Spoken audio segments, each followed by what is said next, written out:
Alright, it's been a long time since my first video on this channel about the original animatronics, and I've gotten a lot better at making videos since then.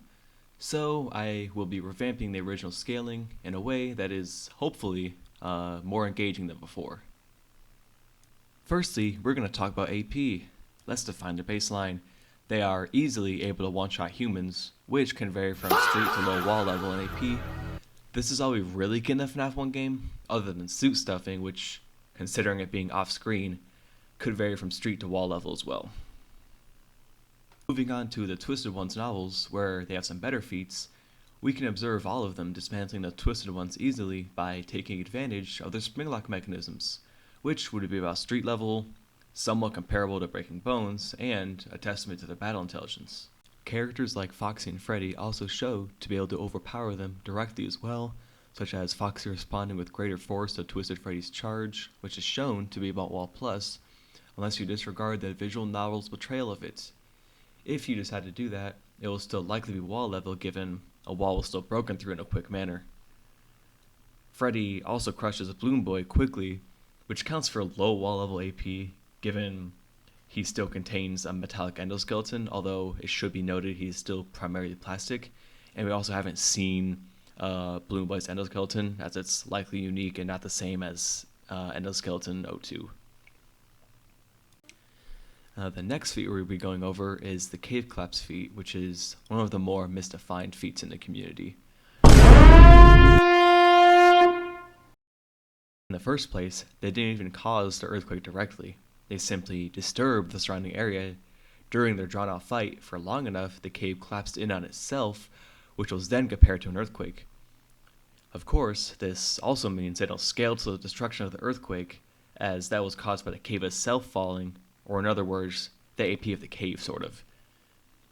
The original's only contribution to this was slightly disturbing an already failing cave, which lacked supports and had water running through it, which made it eroded and unstable. Even humans can cause such cave collapses with tools or small explosive charges, which vary from street to wall level in attack potency. This doesn't make the explosives city block, of course. Not much energy is actually needed to cause a cave collapse at all, especially in a cave with so many reasons not to trust its structural integrity.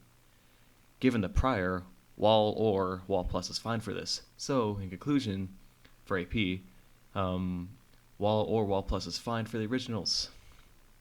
Anything higher is relatively baseless. The last feats were their most impressive feats, but there are also some supplementary feats such as Foxy breaking through these doors, both of which are wall level, which help sort of solidify their baseline. Next, we're going to be going over their durability.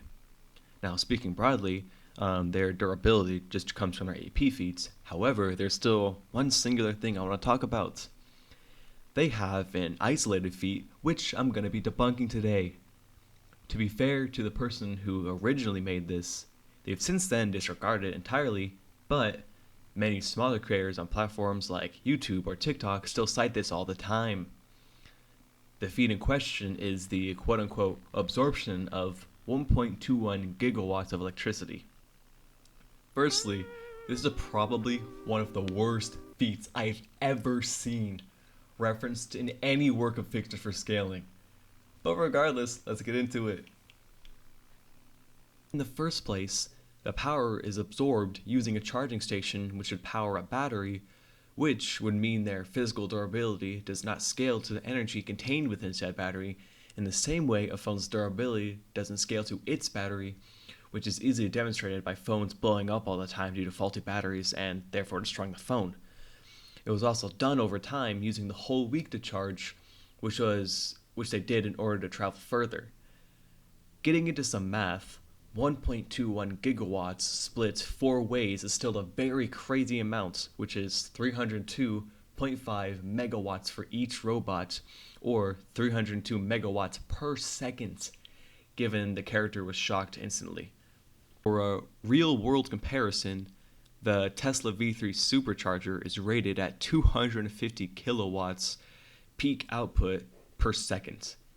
This means you need 1,210 Tesla superchargers to actually match the output per second that people claim the FNAF 1 chargers have. Now you can probably see why this feat's usage is so incredibly misguided and ill-informed. If the charging stations were truly able to deliver such power at once, they would only need to wait a few seconds, not days, to be able to travel hundreds of miles instantly. In short, this 1.21 gigawatts wasn't being taken by any robot ever. It only aids in their ability to travel longer distances, plus they also don't even receive close to this amount of power for the prior reasons. Next for durability is the Twisted One's quote-unquote explosion, which is only an explosion in the sense that fire was spreading across the water quickly, which caused it to be referred to as such. Basically, they survived some fire. They were referred to as liquefied, however, and only the most essential robotic parts remained intact, ones which were made of steel. What this means is that this is a resistance feat, not a durability one, as steel has higher resistance to heat-based energy distribution compared to normal methods of energy through blunt or piercing methods, meaning one wouldn't need the AP presented in joules from heat energy in order to damage them through things like strikes. So they don't scale to this unless fighting a fire user or similar. Moving on to speed now, we see Foxy runs at 26.4 miles per hour in Five Nights at Freddy's 1, which is at the very tippy top of peak human levels, and he is the fastest original, meaning this is both their max and minimum given this is their only on-screen and reliable feat. Some believe this passage implies Foxy could catch up with a car, but that'd only be true if the car wasn't going full speed given the prior speed demonstrated on screen by Foxy. People may also reference hyperbolic statements such as in the blink of an eye to move them to subsonic speeds, although it's too vague. Given the context, however, we know the true meaning is simply describing Foxy as very fast and not literally in the blink of an eye, which would then actually give him subsonic scaling. This is also the same with other statements such as in a blur or in/like a flash. Foxy's speed feat also debunks most other speed showings in the games, where people even get characters to supersonic levels despite their obviously hyperbolic nature, where they appear to travel insane distances in seconds to kill the player. However, as we know characters aren't actually this fast from Fox's speed feat, it's very blatant that said speed is not literal. What it is a game mechanic meant to enhance the player experience, which is referred to as a jump scare. In other words, the sole purpose of the jump scare is to be scary. The tension from not being able to see where characters come from, and the chance to be scared at any moment enhances the experience of a horror game, and it also makes it easier for Scott, as an indie developer, to have to animate less movements, which is another reason why using jump scare feats simply doesn't work. It's a time-saving strategy. However, we do see a literal feat where Foxy dashes down the hallway full sprint at a fraction of the speed people try to suggest, which we see on-screen reliably, and also which Scott took the time and effort to portray accurately. So they cap out at peak human to maybe low superhuman at the highest ball. Alright, so this last part will be going over their lifting strength.